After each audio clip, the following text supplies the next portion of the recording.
Hello friends, घुटनों में दर्द और अर्थराइटिस बहुत ज़्यादा सामने आ रहा है। हर एक दूसरा व्यक्ति घुटने के दर्द से परेशान है, लेकिन उसे ये नहीं पता कि मेरी बीमारी क्या है। जब हमारे घुटने में शुरुआत में दर्द होता है तो हम उसको अवॉइड करते हैं और धीरे धीरे हमारा घुटना अकड़न और जकड़न की तरफ जाने लगता है और धीरे धीरे हमारे घुटने में अर्थराइटिस की शुरुआत हो जाती है। जब 2-3 साल तक लगातार हमारे घुटने में दर्द बना रहता है और हम अपना काम करते रहते हैं, चलते रहते हैं, तब हमारे घुटनों में टेढ़ापन शुरू हो जाता है और टेढ़ेपन के साथ हमारा चलना फिरना, उठना बैठना बहुत ज़्यादा मुश्किल होने लगता है। लेकिन अगर आप शुरुआत में ही इस बीमारी को पहचान लेते हैं कि हमारे घुटने में साइनोवियल फ्लूइड की कमी हो रही है या हमारे घुटने घिसने लगे हैं, हमारे घुटने में गैप हो गया है, तो आप इस बीमारी को ठीक कर सकते हैं। ऐसा नहीं है कि आप इस बीमारी को ठीक नहीं कर सकते। अगर शुरुआत में ही आप इस अर्थराइटिस को ध्यान दें और इसका इलाज करें तो ये बीमारी ठीक हो जाती है। और ऐसा नहीं है कि आपको घुटने बदलवाने ही पड़ेंगे। बदलवाने की स्थिति तब आती है जब हम आखिरी स्टेज में चले जाते हैं, क्योंकि जब हमारा घुटना पूरी तरह डैमेज हो जाता है तब हम डॉक्टर को दिखाते हैं। फिर हमें डॉक्टर कहते हैं आप अपना नी रिप्लेसमेंट करा लीजिए, अब आपको दोनों घुटने बदलवाने पड़ेंगे। क्यों? क्योंकि हमारे घुटने टेढ़े हो चुके होते हैं और हमारे घुटने में टेढ़ेपन की वजह से हमारे हिप भी खराब हो जाते हैं और हिप की वजह से हमारी कमर में भी दर्द रहने लगता है। तो हमारे घुटने की वजह से हमारे हिप जॉइंट और हमारे नी जॉइंट और हमारी बैकबोन, यानी तीनों चीज़ों पे हमारे असर पड़ता है और तीनों चीज़ें हमारी डैमेज होना शुरू हो जाती हैं। लेकिन ऐसी स्थिति आपके साथ ना हो, इसलिए आप शुरुआत में ही जैसे आपके घुटने में दर्द होता है आप तुरंत डॉक्टर से कंसल्ट करें। और आप डॉक्टर से कंसल्ट नहीं कर सकते तो आप अपने नज़दीकी फिजियोथेरेपी सेंटर पे जाके फिजियोथेरेपी करा सकते हैं। फिजियोथेरेपी और एक्सरसाइज से आपकी ये परेशानी बिल्कुल ठीक हो जाएगी। फिजियोथेरेपी और एक्सरसाइज में लंबे समय तक इंतज़ार हमें तब करना पड़ता है जब हमें बहुत समय हो जाता है उस दर्द को बर्दाश्त करते हुए, यानी कि एक स्थिति ऐसी आ जाती है कि हमारे ऊपर पेन किलर भी काम करना बंद कर देती है। यहाँ तक कि हम कोई पेन किलर भी खाते हैं तो वो भी हमारे उस घुटने के दर्द में काम करना बंद कर देती है। तब हम सोचते हैं ये क्या हो रहा है हमारे साथ। तब हम उसके बाद एक्सरे कराते हैं, एमआरआई कराते हैं, फिर हमें पता लगता है कि हमारे कार्टिलेज घिसने लगे हैं, अब हमारे घुटनों में कुछ नहीं बचा, अब हम सीधे नी रिप्लेसमेंट करा लें। नी रिप्लेसमेंट की ज़रूरत आपको ना पड़े, इसलिए आप समय रहते जैसे ही आपके घुटने में दर्द होता है आप एक्सरसाइज करें, घुटने की सिकाई करें। और अगर आपके घुटने में कोई चोट लग जाती है तो आप उसका एमआरआई करा के पता कर सकते हैं कि आपको लिगामेंट की तो दिक्कत नहीं हो रही है। इस सारी चीज़ों को सही ढंग से अगर आप करना चाहते हैं तो आपकी बीमारी बिल्कुल भी आगे नहीं बढ़ेगी, आपके घुटने ख़राब नहीं होंगे और आप अपने घुटनों से प्रॉपर काम करिए। ऐसा नहीं है कि आप अपने घुटने का प्रॉपर मूवमेंट नहीं करते, क्योंकि अक्सर आज का जो लाइफ स्टाइल है उसमें देखा जा रहा है कि हम अपने घुटने को पूरा मूवमेंट नहीं करते और पूरा हमारे घुटने का मूवमेंट नहीं होने की वजह से भी हमारे घुटने जल्दी ख़राब हो रहे हैं। क्योंकि हम ज़्यादातर वेस्टर्न सीट का इस्तेमाल करते हैं, अब हमने इंडियन सीट का इस्तेमाल करना बिल्कुल बंद कर दिया है। अब हम ऊपरू बैठ के कोई भी काम करना नहीं चाहते, जिसकी वजह से हमारे जो नी जॉइंट है उसका पूरा मूवमेंट नहीं होता और पूरा मूवमेंट ना होने की वजह से हमारी नसें, हमारी मसल्स, हमारे जॉइंट सारे पेन करते हैं। अगर हम गलती से ज़मीन पर बैठ जाते हैं या आलती पालती मार के बैठ जाते हैं तब हमारा उठना भी मुश्किल हो जाता है। आप ये इंतज़ार मत करो कि हमारे घुटने में दर्द होगा। घुटने में दर्द होने से पहले ही आप प्रॉपर एक्सरसाइज करें, आप अपने घुटने का प्रॉपर मूवमेंट करें, आपके घुटने कभी भी ख़राब नहीं होंगे। अगर आपको घुटने में दर्द रहता है तो आप तुरंत अपने नज़दीकी फिजियोथेरेपी सेंटर या आप अपने नज़दीकी डॉक्टर से या आप अपने फैमिली डॉक्टर से परामर्श करें और पता करें कि मेरे घुटने में ऐसी क्या दिक्कत है जिसकी वजह से मेरे घुटने में दर्द हो रहा है। कई बार देखा गया है विटामिन D3 और कैल्शियम की वजह से भी हमारे घुटने में दर्द होने लगता है। हमारी कोई विटामिन की कमी हो जाती है तब भी हमारे घुटने में दर्द रहने लगता है। तो कारण बहुत सारे हैं घुटने को सही रखने के। अगर आप सही ढंग से अपने घुटने को रखना चाहते हैं तो आप अपनी बॉडी का, अपने घुटने का प्रॉपर ध्यान रखिए। और जो मैं एक्सरसाइज बताने जा रहा हूँ वो आपके टेढ़े घुटनों को सीधा करेंगी, आपके घुटने में साइनोवियल फ्लूइड की कमी है उस फ्लूइड को भी बनाएंगी और आपके घुटने से जो कट कट की आवाज़ आती है उस आवाज़ को भी ठीक करेंगी और आपके घुटने में जो अकड़न और जकड़न हो रही है उस अकड़न और जकड़न को भी कम करेंगी और आपके घुटने के साथ आपके हिप और बैक में जो पेन रह रहा है उस पेन को भी ठीक करेंगी। ये वो एक्सरसाइज मैं आपको बताऊंगा जो आपके तीनों चारों चीज़ों में काम करेंगी, क्योंकि आपके जितने भी जॉइंट हैं उन जॉइंटों में जो दर्द हो रहा है वो घुटने की वजह से हो रहा है। इसलिए आप ये जो एक्सरसाइज मैं बताने जा रहा हूँ, ये एक्सरसाइज रेगुलर 6 महीने एक्सरसाइज करें।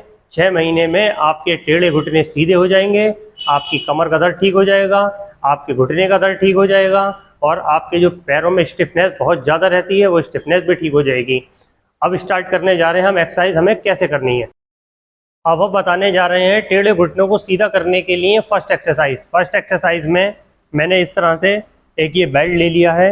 इस बेल्ट को हम इस तरह से रख लेंगे, क्योंकि ये बेल्ट लगाने से हमारे पैर इधर उधर नहीं भागेंगे, बाहर की तरफ नहीं जाएंगे। और एक हम ये इस तरह से एक पिलो ले लेंगे इस तरह से। अब ये पिलो हमने इसमें लगा दिया है अपने घुटने में, और इस पिलो को हमें अंदर की तरफ दबाना है और इस पैरों को अपने बाहर की तरफ रखना है इस तरह से। इस तरह से आपका पिलो प्रेस करेंगे और ये अंदर की तरफ दबेगा और हमारे घुटने प्रेस कर रहे हैं। आपको अपने पंजे सीधे रखने हैं, आपको अपने पंजे सीधे रखने हैं। हमारे पंजे बिल्कुल सीधे हैं, केवल हमें घुटने से प्रेशर की तरफ ध्यान देना है कि हमारे घुटने से प्रेशर लग रहा है या नहीं, क्योंकि हमारे जो दर्द है वो हमारे घुटने के अंदर की साइड ज़्यादा होता है, क्योंकि जब हमारे घुटने बाहर की तरफ निकल जाते हैं तो उनको अंदर की तरफ लाना बहुत मुश्किल हो जाता है। ये एक्सरसाइज आपको कम से कम दिन में एक बार और एक बार में 20 टाइम्स करनी है, यानी कि एक बार एक्सरसाइज जब आप स्टार्ट करेंगे तो 20 बार इस प्रक्रिया को पूरा करें इस तरह से। 10 सेकंड या 5 सेकंड आप इसको होल्ड करें, उसके बाद 10 सेकंड का रेस्ट दें इस तरह से, जिस तरह से मैं कर रहा हूँ। इससे आपके टेढ़े घुटनों में बहुत जल्दी फ़ायदा होने लगेगा और घुटने का टेढ़ापन ठीक होगा। ये हमारी पहली एक्सरसाइज थी जो टेढ़े घुटनों को सीधा करने के लिए, ये हमारी पहली एक्सरसाइज है जो टेढ़े घुटनों को सीधा करने के लिए बताई गई है। अब हम बताने जा रहे हैं आपको दूसरी एक्सरसाइज। दूसरी एक्सरसाइज में ये मैंने एक रोलर ले लिया है, इसमें ये कांटे हैं इस तरह से उभरे हुए, ये हमारे पैरों की नसों को खोलने का काम करते हैं। अब हम इसको रोलर को यहाँ रख लेंगे इस तरह से, और हम अपना पैर इस पर रख के इस पैर को आगे और पीछे करेंगे। तो इससे जो इसमें कांटे उभरे हुए हैं वो हमारी नसों को खोलने का काम करेंगे, हमारे जॉइंट का मूवमेंट होगा और हमारे एंकल का मूवमेंट होगा और हमारे पैर की सारी नसों को सर्कुलेट करेंगे वो। इससे हमारे घुटने में जो दर्द है उस दर्द में आराम मिलेगा, घुटने का मूवमेंट बढ़ेगा और घुटने के टेढ़ेपन में बहुत उपयोगी एक्सरसाइज है ये एक्सरसाइज दोनों पैरों से करनी है। अब मैंने इस पैर से कर ली है, अब इस पैर से करनी है। इसी तरह से मुझे इस पैर से एक्सरसाइज को करना है। इसको करने से आपको बहुत ही आराम मिलेगा। ये आपको किसी भी एक्यूप्रेशर की दुकान पे आराम से मिल जाएगा, या आप मार्केट से भी इसको परचेज़ कर सकते हैं। ये एक रोलर आप अपने घर में ला के रख लीजिए और इस तरह से आप इसकी एक्सरसाइज करें, इससे आपको बहुत अच्छे रिजल्ट मिलेंगे। और ये हमारी पूरी बॉडी में काम करता है, यानी कि हमारे पैरों में पूरी बॉडी की पॉइंट होते हैं, वो सारे पॉइंट इससे सुचारू रूप से चालू हो जाएंगे और हमारे जो दर्द है, हमारे अकड़न है, जकड़न है, वो भी ठीक होने लगेगी और हमारा ब्लड प्रेशर तक नॉर्मल रहेगा इस एक्सरसाइज को करने से। ये वो एक्सरसाइज है। ये एक्सरसाइज हमें दोनों पैरों से बराबर ही करनी है, तभी हमें इसका फ़ायदा मिलेगा। इस तरह से, जिस तरह से मैं कर रहा हूँ, इस तरह से। आप ये रोलर है, ये रोलर पे पैर आराम से घूमता है, ये गोल है और आपको कोई भी परेशानी इसमें नहीं होगी और रिजल्ट भी आपको बहुत ही अच्छा मिलेगा। एक बार में कम से कम 20 बार ज़रूर इस एक्सरसाइज को करें, इससे आपको बहुत अच्छा लाभ मिलेगा। अब हम बताने जा रहे हैं आपको तीसरी एक्सरसाइज। तीसरी एक्सरसाइज में हमें इस रोलर की ज़रूरत पड़ेगी। ये एक रोल बना रखा है हमने, इस तरह से आप इसे अपने घुटने के नीचे लगा लेंगे और अपने घुटने के नीचे लगाने के बाद आप अपने पैरों से, यानी कि अपने घुटने से इसको प्रेस करेंगे, इस तरह से पंजे को अंदर खींचेंगे। इससे आपके घुटने में जो टेढ़ापन है और जो आपके घुटने में गैप कम हो गया है, जो आपके घुटने कमज़ोर हो रहे हैं, जो आपके घुटने में ग्रीस की कमी हो गई है, ये वो एक्सरसाइज है इन सारी चीज़ों को कवर करने का काम करती है। यानी कि अगर आप रेगुलर बेस पे अगर ये एक्सरसाइज करते हैं तो आपके हर घुटने की समस्या का समाधान इस एक्सरसाइज में है। लेकिन एक्सरसाइज जब घुटने टेढ़े होते हैं तो थोड़ा सा मुश्किल होता है, इस एक्सरसाइज को करना आसान नहीं होता, क्योंकि जब टेढ़े घुटने होते हैं तो हमारा पैर इस तरह से उठा रहता है। इसको नीचे करने के लिए हमें इस रोल को, या आप तकिया भी लगा सकते हैं, उससे भी धीरे धीरे इसको प्रेस करके नीचे कर सकते हैं। जब आपके घुटने धीरे धीरे नीचे होने लगेंगे, थोड़ा सा आपको दर्द बढ़ेगा। जब आपको दर्द बढ़ेगा तब आप समझिए आपके घुटने नीचे होना शुरू हो गए हैं, यानी कि सीधापन शुरू हो गया है। क्योंकि जब हमारे घुटने में सीधापन शुरू होगा तब हमारे घुटने में दर्द भी होगा। क्यों? क्योंकि हमारे जॉइंट फिक्स हो गए हैं, और फिक्स को खोलने के लिए बिना पेन के हमारे जॉइंट जो फिक्स हो जाते हैं वो नहीं खुलते। उसको खोलने के लिए थोड़ा सा हमें दर्द बर्दाश्त करना ही पड़ता है। इस तरह से एक्सरसाइज आपको दोनों पैरों से बराबर करनी है, और इसी एक्सरसाइज से आपको बहुत सारे फ़ायदे भी होने लगेंगे। अब हम बताने जा रहे हैं आपको चौथी एक्सरसाइज। चौथी एक्सरसाइज में आपको अपने घुटने का मूवमेंट करना है, यानी कि अपने घुटने को बेंड करना है अंदर और बाहर। यानी कि इस तरह से आप मूवमेंट करेंगे।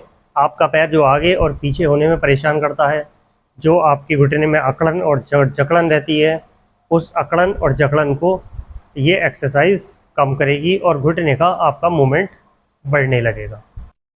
इस एक्सरसाइज को करने से पहले आप अपने घुटने की सिकाई गर्म पानी में सेंधा नमक डाल के और घुटने पे तौलिया लपेटकर कम से कम 20 मिनट तक डेली सिकाई करें।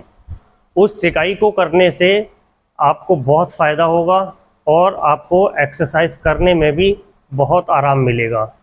क्योंकि आप जो सिकाई करते हैं, आप हीटिंग पैड से करते हैं या बोतल से करते हैं, लेकिन आप गर्म पानी की सिकाई नहीं करना चाहते। गर्म पानी की सिकाई कैसे करनी है ये मैं आपको बताता हूँ। सेंधा नमक डालें, घुटने पे एक टॉवल लपेटें और उस टॉवल के ऊपर हल्का गुनगुना पानी डालें।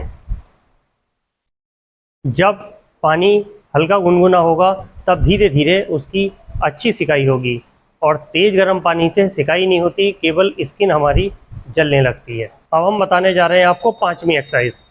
पांचवी एक्सरसाइज में आपको अपने घुटने के दर्द की वजह से जो हिप का मूवमेंट कम हो जाता है, यानी आपके घुटने में दर्द होता है, घुटने टेढ़े होते हैं, उसकी वजह से हमारे हिप में भी दर्द होने लगता है। उस हिप के दर्द को और हिप के मूवमेंट को प्रॉपर करने के लिए हमें ये एक्सरसाइज करनी है। इस तरह से आप ऊपर उठा के 5 से 10 सेकंड होल्ड करेंगे और उसके बाद रेस्ट करेंगे। इसी तरह से दूसरे पैर से भी 5 से 10 सेकंड होल्ड करेंगे और उसके बाद रेस्ट करेंगे। ऐसे ही आपको एक पैर से कम 20 बार इस एक्सरसाइज को करना है। अगर ये एक्सरसाइज आप रेगुलर करते हैं तो आपके घुटने से दर्द भी कम होगा, आपके हिप का भी दर्द कम होगा, और आपके हिप का प्रॉपर मूवमेंट होगा, और आपके पैरों में ताकत आने लगेगी। जो आपके पैर कमज़ोर हैं, जो आपके पैर लड़खड़ाने लगते हैं, वो लड़खड़ाना बंद हो जाएगा और धीरे धीरे आपके पैरों में ताकत आने लगेगी।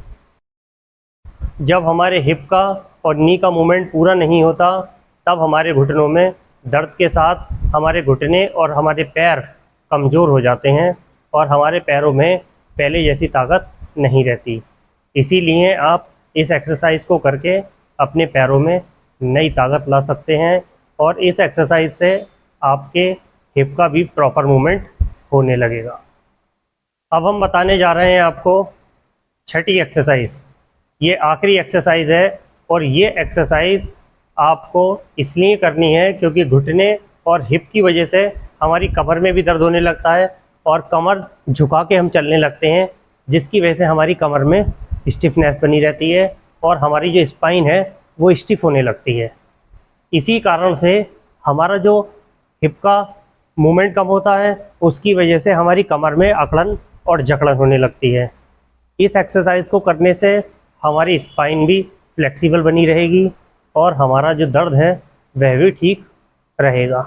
इस एक्सरसाइज को भी आपको कम से कम 20 बार करना है। इस तरह से आप 5 से 10 सेकंड होल्ड करें, उसके बाद रेस्ट करें। ये एक्सरसाइज भी आपको 20 बार ही करनी है। यहाँ तक मेरी वीडियो अच्छी लगे तो लाइक करें, चैनल पर नए हैं तो सब्सक्राइब करें। ऐसे ही हेल्थ रिलेटेड वीडियो मेरे इसी चैनल पर मिलती रहेंगी। नमस्कार साथियों।